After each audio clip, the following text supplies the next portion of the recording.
ಶಾಸಕ ಯತ್ನಾಳ್ ಬಿಜೆಪಿಯಿಂದ ಉಚ್ಚಾಟನೆಯಾದ ನಂತರ ಒಂದಷ್ಟು ವಿರೋಧಗಳು ಅವರ ವಿರುದ್ಧ ಕೇಳಿ ಬರ್ತಾ ಇತ್ತು. ಜೊತೆಗೆ ಹತ್ಯೆಯೂ ಕೂಡ ಸ್ಕೆಚ್ ರೂಪಿಸಲಾಗಿದೆ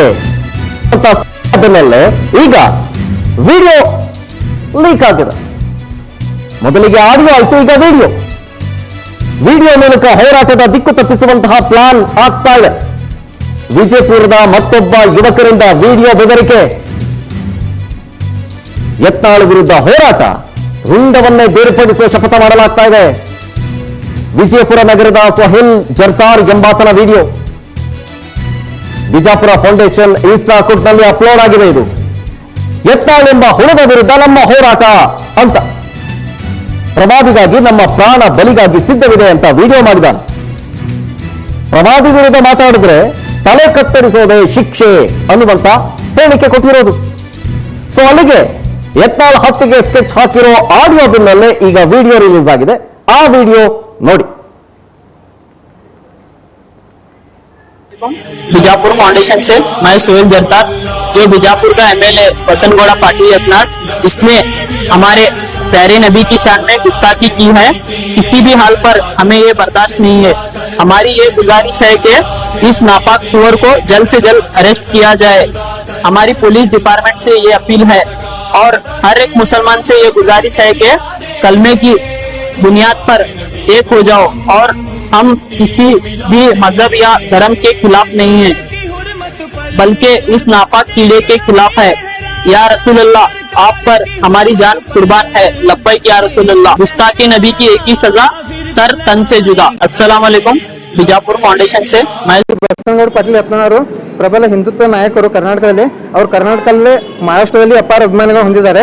ಅವರು ಇತ್ತೀಚಿನ ದಿನಗಳಲ್ಲಿ ಅವರು ದುಷ್ಟ ಶಕ್ತಿಗಳು ಹಾಗೂ ಮತಾಂತರ ಶಕ್ತಿಗಳು ಅವರನ್ನು ನಾಶ ಮಾಡಬೇಕು, ಅವರನ್ನು ಕೊಲೆ ಮಾಡಬೇಕಂತ ಅನೇಕ ಪ್ರಯತ್ನ ಪಡ್ತಾ ಇದ್ದಾವೆ. ಹೀಗಾಗಿ ನಾವು ಇವತ್ತು ನರೇಂದ್ರ ಮೋದಿ ಹಾಗೂ ಗೃಹ ಸಚಿವ ಅಮಿತ್ ಶಾ ಅವರಿಗೆ ಒಂದು ಇಮೇಲ್ ಮುಖಾಂತರ ಮನವಿ ಮಾಡಿದ್ದೀವಿ. ಅವರಿಗೆ Y+ ಅಥವಾ Z ಶ್ರೇಣಿಯ CRPF ಅಥವಾ CSF ಶ್ರೇಣಿಯ ಭದ್ರತೆಯನ್ನು ಒದಗಿಸಬೇಕಾಗಿ ಮನವಿ ಮಾಡ್ಕೊಂಡಿದ್ವಿ. ಹಾಗೂ ರಾಜ್ಯ ಸರ್ಕಾರಕ್ಕೂ ವಿನಂತಿಸಿಕೊಳ್ಳೋದೇನೆಂದರೆ, ಈಗ ಏನು ಇತ್ತೀಚೆಗೆ ಆಡಿಯೋದಿಂದ ಆಡಿಯೋ ಒಂದು ಎಲ್ಲ ಕಡೆ ಹರಿದಾಡುತ್ತದೆ, ಅಂತ ದುಷ್ಟ ಮತಾಂಧ ಶಕ್ತಿಗಳನ್ನು ಆದಷ್ಟು ಬೇಗ ಅರೆಸ್ಟ್ ಮಾಡಿ. ಡೀಟೇಲ್ಸ್ ಕೊಡ್ತಾರೆ ನಮ್ಮ ವಿಜಯಪುರ ಪ್ರತಿನಿಧಿ ಸುನಿಲ್ ಭಾಸ್ಕರ್ ಫೋನ್ ಸಂಪರ್ಕದಲ್ಲಿ. ಸುನಿಲ್, ಒಂದ್ ಕಡೆ ಆಡಿಯೋ ಆಯ್ತು, ಈಗ ವಿಡಿಯೋ ಬೆದರಿಕೆ ಏನೇನಿದೆ ಆ ವಿಡಿಯೋದಲ್ಲಿ? ಜೊತೆಗೆ ಬಿಜೆಪಿ ಯತ್ನಾಳ್ ಕಡೆಯಿಂದ ಏನೇನು ಆರೋಪಗಳನ್ನ ಮಾಡಲಾಗ್ತಾ ಇದೆ ಅಂತ ಈ ಸಂಬಂಧ? ಖಂಡಿತವಾಗ್ಲೂ ಅಂತಂದ್ರೆ, ವಿಜಯಪುರ ನಗರ ಶಾಸಕ ಬಸನಗೌಡ ಪಾಟೀಲ್ ಯತ್ನಾಳ್ ಅವರ ಬಗ್ಗೆ ಮಾತನಾಡಿರುವಂತಹ ಆಡಿಯೋ ಒಂದು ನಿನ್ನೆ ವೈರಲ್ ಆಗಿದ್ದು ಸಾಕಷ್ಟು ಸಂಚಲನ ಕೂಡ ಉಂಟು ಮಾಡಿತ್ತು. ಜೊತೆಗೆ ಏನು ಏಪ್ರಿಲ್ 15ರಂದು ನಾವು ವಿಜಯಪುರ ನಗರದಲ್ಲಿ ಬೃಹತ್ ಹೋರಾಟವನ್ನ ಮಾಡೋಣ, ಆ ಹೋರಾಟ ಸಂದರ್ಭದಲ್ಲಿ ಅಂದು ನಾವು ಶಾಸಕ ಯತ್ನಾಳ್ ಮನೆಗೆ ಮುತ್ತಿಗೆ ಕೂಡ ಹಾಕೋಣ ಎಂಬ ಆಡಿಯೋ ಒಂದು ವೈರಲ್ ಆಗಿತ್ತು. ಜೊತೆಗೆ ಅಂದು ಯತ್ನಾಳ್ನ ಕೊನೆಯ ದಿನ ಎಂಬ ಮಾತನ್ನೆಲ್ಲ ಸಹಿತ ಆ ಆಡಿಯೋದಲ್ಲಿ ಬಿತ್ತರವಾಗಿತ್ತು, ಅಂದ್ರೆ ಆ ಆಡಿಯೋದಲ್ಲಿ ಇತ್ತು. ಇದರಿಂದ ಸಾಕಷ್ಟು ಒಂಥರ ಸಂಚಲನ ಉಂಟು ಮಾಡಿತ್ತು. ಬಳಿಕ ಈ ವಿಚಾರವಾಗಿ ಮುಸ್ಲಿಂ ಸಮುದಾಯದ ಮುಖಂಡರು ಸಾಕಷ್ಟು ಅದಕ್ಕೆ ಸಂಬಂಧಪಟ್ಟಂತೆ ಹೇಳಿಕೆಯನ್ನು ಕೂಡ ನೀಡಿದ್ರು. ಅಂದ್ರೆ ಇದಕ್ಕೂ ನಮಗೂ ಸಂಬಂಧವಿಲ್ಲ, ಇದು ಯಾರೋ ಬೇಕಂತಲೇ ಕಿಡಿಗೇಡಿಗಳು ಮಾಡಿರುವಂತ ಆಡಿಯೋ ಎಂಬ ಹೇಳಿಕೆಯನ್ನು ಕೊಟ್ಟಿದ್ರು. ಕೊಟ್ಟು ನಿನ್ನೆ ಅದಕ್ಕೆ ಸಮಜಾಯಿಷಿಯನ್ನು ಕೂಡ ನಿನ್ನೆ ಸಾಕಷ್ಟು ಜನ ಮುಸ್ಲಿಂ ಸಮುದಾಯದ ಮುಖಂಡರು ಕೂಡ ನೀಡಿದ್ರು. ಇದರ ಬೆನ್ನಲ್ಲೇ ಇವತ್ತು ಮತ್ತೊಂದು ವಿಡಿಯೋ ಸಂದೇಶವನ್ನು ವೈರಲ್ ಆಗಿರುವಂತದ್ದು ಅಂತಂದ್ರೆ, ಸೋಹೇಲ್ ಎಂಬಾತ ಯುವಕನ ಇನ್ಸ್ಟಾಗ್ರಾಮ್ ಅಲ್ಲಿ ಈ ವಿಡಿಯೋ ವೈರಲ್ ಆಗಿದೆ. ಇದರಲ್ಲಿ ಆತ ಮಾತನಾಡಿರುವಂತದ್ದು, ಜೊತೆಗೆ ಮತ್ತೆ ನಿನ್ನೆ ಏನ್ ಹೇಳಿದ್ರು, ಯತ್ನಾಳ್ ನಮ್ಮ ಪ್ರವಾದಿಗಳ ಬಗ್ಗೆ ಅವ್ಯಾಚವಾಗಿ ಮಾತನಾಡಿದ್ದಾರೆ, ಅದಕ್ಕೆ ತಕ್ಕ ಪಾಠ ಕಲಿಸ್ಬೇಕು ಅಂತೆಲ್ಲ ಆತ ಯುವಕ ಮಾತನಾಡಿರುವಂತದ್ದು. ಇದರ ಬೆನ್ನಲ್ಲೇ ಯತ್ನಾಳ್ ಬೆಂಬಲಿಗರು ಸಹಿತ ಈಗಾಗಲೇ ಪ್ರಧಾನಿ ಮೋದಿ ಅವರಿಗೆ ಮೇಲ್ನ ಮಾಡಿರುವಂತದ್ದು. ಜೊತೆಗೆ ಯತ್ನಾಳ್ ಅವರಿಗೆ ವಾಯ್ ಸೆಕ್ಯೂರಿಟಿ ಭದ್ರತೆಯನ್ನ ನೀಡಬೇಕು ಎಂಬ ನಿಟ್ಟಿನಲ್ಲಿ ಅವರು ಕೂಡ ಆ ಮೇಲನ್ನ ಮೇಲ್ ಮಾಡುವ ಜೊತೆಗೆ ಪ್ರಧಾನಿ ಅವರಿಗೆ ಕೂಡ ಮಾಡ್ಕೊಳ್ತಾ ಇದ್ದಾರೆ. ಇದು ಆಡಿಯೋ ವಿಡಿಯೋ ಇದೊಂದು ವಿಜಯಪುರ ಜಿಲ್ಲೆಯಲ್ಲಿ ಸಾಕಷ್ಟು ಈಗ ಸಂಚಲನಕ್ಕೂ ಕೂಡ ಕಾರಣವಾಗಿರುವಂತದ್ದು. ಶರತ್, ಥ್ಯಾಂಕ್ ಯು ಸುನಿಲ್, ಡೀಟೇಲ್ಸ್ಗಾಗಿ.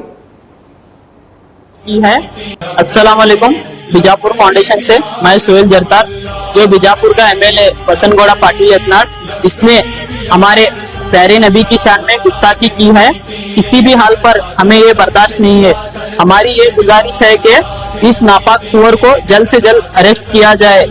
हमारी पुलिस डिपार्टमेंट से ये अपील है और हर एक मुसलमान से ये गुजारिश है कि कलमे की बुनियाद पर एक हो जाओ. और हम किसी भी मजहब या धर्म